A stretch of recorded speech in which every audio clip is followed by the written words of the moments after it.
आपको मतलब नाम देने का दिया। जी महाराज जी। तो कितने शिष्य होंगे आपके?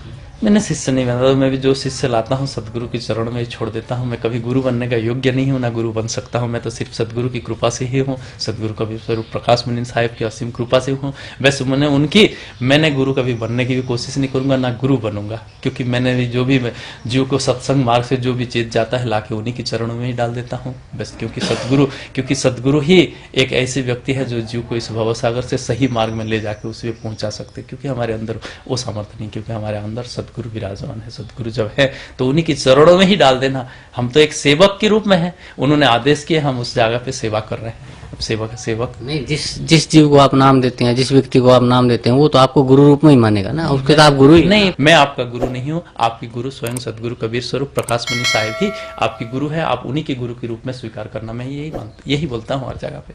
नाम तो देगा एक महंत बना रखे महंत जी, और गुरु जी होगा श्री प्रकाश मुनि जी। वाह रे शेरो, बता फेर ये तले होगी राम सिंह तो, और पति होगा श्याम सिंह। कोई बात हो इनकी।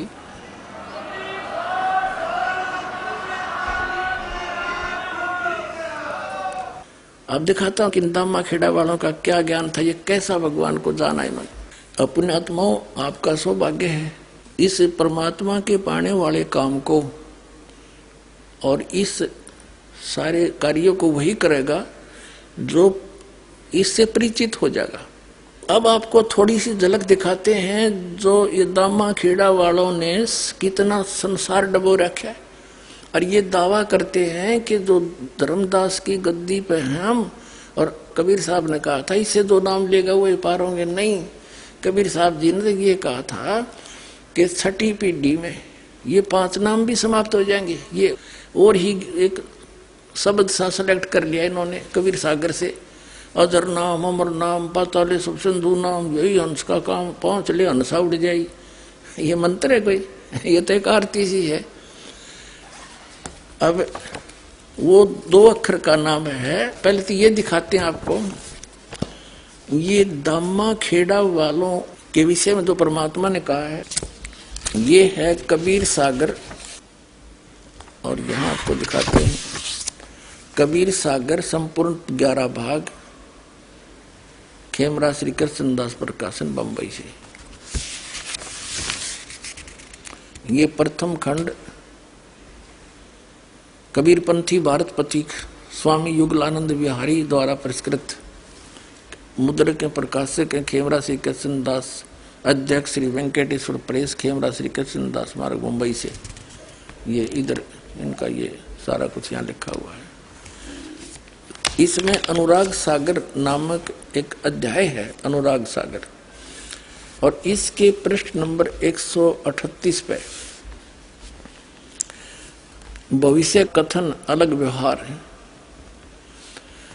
जस कुछ आगे हुए भाई, सो चरित्र तोहे कहूं बुझाई। कबीर साहब कह रहे हैं धर्मदास जी को कि जब लो तुम रहो तन्माही, तो लो काल प्रगटे नहीं। जब तक तू रहेगा ना इसमें, तो तब तक तो काल तेरे पंथ में कोई झटका नहीं दे पाओगा। देखिए, अर्गहो किनार ध्यान बकलाए, जब तन तजो काल तब आए। छेकई तोर वंश को आई, और काल धोख सो वंश रिझाई।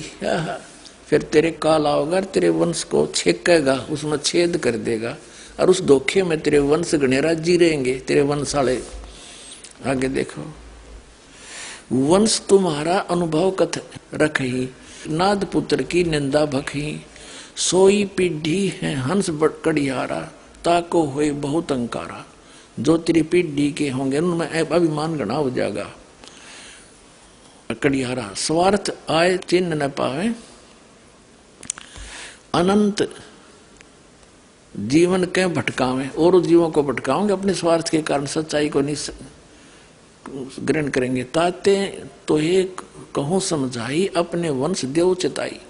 नाद पुत्र जो प्रगट हुई, ताको मिले प्रेम से सोई। कमाल पुत्र जो मृतक जिवाया, ताके घट में दूध समाया। अब कबीर साहब ने बताया है कि जैसे मैंने एक कमाल नाम के लड़के को जीवित किया था, और वो एंडी पाक गया फिर बाद में, अपने आप लाग गया नारा सांग जोड़ के। तो इसी तरह तेरे वंश वाले भी अभिमानी हो जाएंगे। एक तो नाद का पुत्र होता है वचन का, एक बेंद का होता है। बेंद वाले तो ये हैं जो धर्मदास जी के वंश से चूड़ामणि, चूड़ामणि के फिर आगे बच्चे, उसके बच्चे, ये तो है बेंद वाले महंत परंपरा। एक वचन वाले, वचन के बच्चे वो होते हैं जो गुरु से उपदेश ले लेते हैं, जो वचन के होते हैं, कहते हैं उन तब बात बनेगी मेरी। ये तेरे गद्दी वाला अंत हमेशा बैठा बैठा मेरे पंथ का, ये देखिएगा। अब ये 139 पृष्ठ पर देख रहे हम कि पिता जान तीन अंग ही ना, और तब हम थाप तो ही कह दीना। फिर ताते धर्म मानो सिखाई, नाम थाप सौंपो भाई। नाद पुत्र कह सौंपो सोई, पंथ उजागर जासो होई। नाद पुत्र, एक तो नाद का पुत्र होता है वचन का, एक बेंद का होता है। बेंद का वो होता है जो माता पिता से वंशज होते हैं उनके बच्चे, और एक नाद कहो चाहे वचन कहो, नाद का होता है वचन से। जैसे आप जी हमारे बच्चे और बच्ची हो गए, बेटा बेटी, हम इस दास के वचन के बच्चे हो और शरीर के बच्चे अलग हैं। तो इसी प्रकार धर्मदास जी के जो बेंद के हैं वो तो है ये महंतर दामा खेड़ा वाले, और वचन के हैं उनसे हटकर, जैसे दास वचन का उनका पुत्र है, क्योंकि गरीबदास जी कबीर साहब का वचन का पुत्र था। फिर उनसे ही आगे चलते हुए हमारा जन्म हुआ, उसी पंथ में जन्म हुआ, माँ से जन्म अलग से हुआ, तो वो हैं नाद के। और यहाँ कबीर साहब कहते हैं इन बिंद वाला ने तो बैठाया बैठाया सदा, ये नाद वालों से मेरा पंथ उजागर होया। ये देखिएगा अनुराग सागर 139 पृष्ठ पर हम पढ़ रहे हैं कबीर सागर का। ताते धर्मनी मानो सिखाई, नाम थाप सौंपो भाई। ये नाम है नापनी। नाद पुत्र के सौंपो सोई, पंथ उजागरता से होई। और वंश कर है अहंकार बहुता, तेरे वंश वाले तो बहुत अहंकार करेंगे। हम हैं धर्मदास कुलपुता, हम तो धर्मदास के कुलपुत्र हैं। और जहाँ हंगता हम नाही, जहाँ विमान है वह मैं नहीं। और धर्म नहीं देखो परख मन माही, जहाँ हंगता काल स्वरूपा, जहाँ विमान है वह काल है। नहीं पावे सतलोक अनूपा, धर्मदास तौतर है वंशा, यही बात को मेटो संसा। नाम भक्ति जो दृढ़ के धर ही, सुनो धर्मनी वो कैसे नीतर ही। रहनी रहे तो सब उभारूं, और वचन गए तो तेरे 42 तारूं। और वचन गए सो वंश हमारा, बिना वचन नहीं उतरे पारा। चाहे तेरा बेटा हो चाहे तेरे वंश के हो, जिन्होंने हमारे सतनाम का को नहीं ग्रहण किया वो पार नहीं हो सकते। आगे देखना यहाँ क्या बताया है अनुराग सागर की 140 पृष्ठ पर। कहते हैं नाद बिंद जो पंथ चलावे, चूड़ामणि हंसन मुक्तावे। फिर क्या बताया धर्मदास तो वंश अज्ञाना, तेरा वंश अज्ञानी है, होएगा चिन्ह नहीं वो अनसही दाना। जस कुछ आगे हुए है भाई, सो चरित्र में कहूँ बुझाई। कहते छठी पीढ़ी बिंद तू होई, तेरे बिंद का, तेरे शरीर का जो तेरी पीढ़ी का जो छठी पीढ़ी आओगी, तो भूले वंश बिंदु तो सोई। और टकसारी से ले है पाना, टकसारी को ले है पाना। अस्तो बिंद होए अज्ञाना, अस तेरे बिंद के, तेरे ये परंपरा वाले ऐसे अज्ञानी हो जाएंगे, वो छठी पीढ़ी में ये बात बिगड़ेगी। चाल हमारा बस तुम झाड़े, टकसारी के मत सब मांडे। ये क्या बताया है कि छठी पीढ़ी में, छठी पीढ़ी बिंद तू होई, तेरा बिंद जो होगा भूले वंश और बिंदु तो सोई। टकसारी को ले है पाना, अस्तो बिंद होय अज्ञाना। वो टकसारी वाला नाम ले लेगा और ये असली नाम छोड़ देगा। अपने आत्माओं, धर्मदास जी इस बात से चिंतित हो गया कि तो बात बिगड़ेगी। और दिखाता हूं आपको छठी पीढ़ी में क्या हुआ कि ये 5 नाम जो दास आपको देता है, 7 मंत्र वर्तमान में परमात्मा का आदेश है, कंप्लीट कोर्स देना है।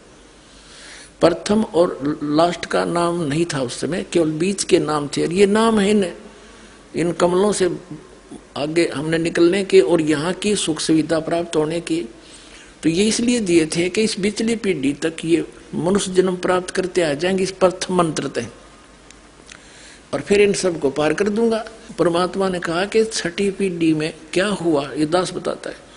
छठी पीढ़ी का जो इनका महंत था उसको अन्य व्यक्तियों ने, क्योंकि लोग कुछ समझदार से हो गए, पंथ का कुछ विकास घना हो गया इनके का, आम आदमी कहने लगा तुम बातें करते हो सतलोक और सचखंड सतपुरुष की, हर नाम देते हो इन देवताओं के पांचों, तो फिर ये क्या थारा पंथ हुआ। तो टकसारी कोई पंथ जो नकली पंथ था, कबीर पंथ, उसके कारण वो भ्रमित हो गया। छठी पीढ़ी वाला महंत, उसने वो मंत्र त्याग दिए। सचमुच ये तो ऐसा ही है, उसकी अपनी अल्पबुद्धि ने सोचा, और वो हे कबीर सागर से ले लिया उसने, अमर नाम अजर नाम पाताल सब सिंधु नाम, यही हंस का काम। और पूरे इस कबीर पंथ में इस दामा खेड़ा से संबंधित ये है नाम देते हैं, ये पूरी आरती सी सुनाते हैं। ये खाक नाम है, ये तो उस नाम की महिमा है। उस जो नाम आपको दिया जाएगा वो अजर है, वो अमर है, और उससे ही आपका मोक्ष होगा। एक पुस्तक है इनकी जो दामा खेड़ा के द्वारा प्रकाशित है, उसका नाम है सुमरण शरण गह 42 वंश, लेखक महंत श्री हरि सिंह राठौर, पृष्ठ 52 पर लिखा है, देखिएगा। उस पुस्तक की फोटोकॉपी हमने लगा रखी है, प्रमाण है पुस्तक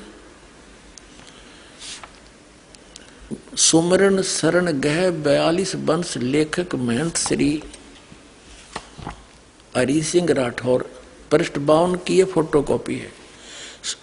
ये आप पहले लिख रहे हैं दामा खिडाले इस सारी वाणी को, और देखिए वाणी सुन धर्मनी जो वंश नसाई, जिनकी कथा कहूँ समझाई, ये 93 नंबर तो दुआ है। काल चपेटा देवे आई, मम सिर नहीं दोष कुछ बाई, ये 94 नंबर साखी है। और शपथ यानी 7वां और 11वां और 13 यानी 13वां अंसा, शपथ एकादश 13 अंसा और 17 ये चारों वंशा, इनको काल छलेगा भाई, मिथ्या वचन ना हमरा जाई। कबीर साहब कह रहे जब जब वंश हानि हो जाई, शाखा वंश करे गुरुआई। 10,000 शाखा हुई, पुरुष अंश वो ही कहलाई। वंश भेद यही है सारा, मूड जीव पावा नहीं पारा। और भटकत फिरे हैं दौरा ही दौरा, वर्ष 42 गए के ही ठोरा। अब सब अपनी बुद्धि के भाई, और अंश वंश सब तेरे जावन साई। इना आप पे लिख रखा, अपनी एक पुस्तक बना रखी है इन्होंने जो दामा खेड़ा से मिलती है, उसके इस पृष्ठ पे ऐसा लिखा। अच्छा, आगे फिर क्या बताया है ना। एक पुस्तक है, पुस्तक धनी धर्मदास जीवन दर्शन, देखिए इस पुस्तक की फोटोकॉपी है ये। 14वीं महंत गद्दी का परिचय, पुस्तक धनी धर्मदास जीवन दर्शन एवं वंश परिचय, पृष्ठ 49 पर लिखा है कि 13वें महंत दया नाम के बाद कबीर पंथ में उथल पुथल मची, काल का चक्कर चलने लगा। क्योंकि इस परंपरा में कोई पुत्र नहीं था, तब तक व्यवस्था बनाए रखने के लिए महंत काशी दास जी को चादर दिया गया। कुछ समय पश्चात काशी दास ने स्वयं को कबीर पंथ का आचार्य घोषित कर दिया तथा खरसिया में अलग गद्दी की स्थापना कर दी। यह देख तीनों माताएं रोने लगी कि काल का चक्कर चलने लगा। बाद में कबीर पंथ के हित में 2.5 वर्ष के बालक चतुर्बुद्ध साहिब को बड़ी माता साहिब ने गद्दी सौंप दी, जो गर्दमनी नाम साहिब के नाम से प्रसिद्ध हुए। अब सुन लेना, इनके सारे इतिहास दिखा दूंगा आपके सामने के सांग था। अब क्या हुआ, 13वीं पीढ़ी जब आएगी, इनका कोई बालक नहीं था, तो फिर क्या हुआ, एक काशीदास नाम के महंत को, भगत को चादर दे दी कि तू इस दामा खेड़ा की गद्दी ने संभाल ले। उनके फिर बाद में हो गया एक बालक। जब वो लड़का 2.5 साल का हो गया और काशीदास ने पता लग गया तेरी गद्दी खिसकेगी, ये बालक हो गया 10 वर्ष के बाद इसने बैठा देंगे 10-15 साल में। वो वहां से आप भाग गया और उसने खरसिया नामक शहर में जाकर अपने आप को आचार्य घोषित कर दिया कबीर पंथ का कि मैं उस गद्दी ने यहाँ ठा लिया। उधर से उनने क्या सोचा 2.5 साल के बालक को और गद्दी पे बैठा दिया। माता ने बेटा बैठा दिया मेहनत पर गद्दी पे और वो बन गया संत। उन्हें कक्का बेरा नहीं, ये न्यो बैठा बैठा रखा है। और वो कौन बना? वो गर्द मुनि नाम साहेब, जो श्री प्रकाश मुनि साहेब के जो वर्तमान में गद्दी पे बैठा दामा खेड़ा, उसका पूज्य पिताजी। अब उधर खरसिया का थोड़ा इतिहास उड़ा दूं। खरसिया से एक उदित नाम साहेब का एक संत ने आकर के काशी के अंदर लहर तारा तालाब जहां परमात्मा प्रकट हुए थे वहां आकर अपना नारा चिमटा गाड़ दिया, वहां डेरा बना दिया। उस उदित नाम साहेब वाली गद्दी पर वर्तमान में एक अर्ध नाम साहेब, पहले विजय शास्त्री नाम था उसका, अब वो अर्ध नाम साहेब वहां गद्दी पर बैठा दिया। और उन का पता नहीं। उनसे प्रश्न करा किसी ने कि सृष्टि रचना सुनाइयो। ने बोले परमात्मा के आदेश से काल ने 3 लोग रच दिए भैया सृष्टि रचना।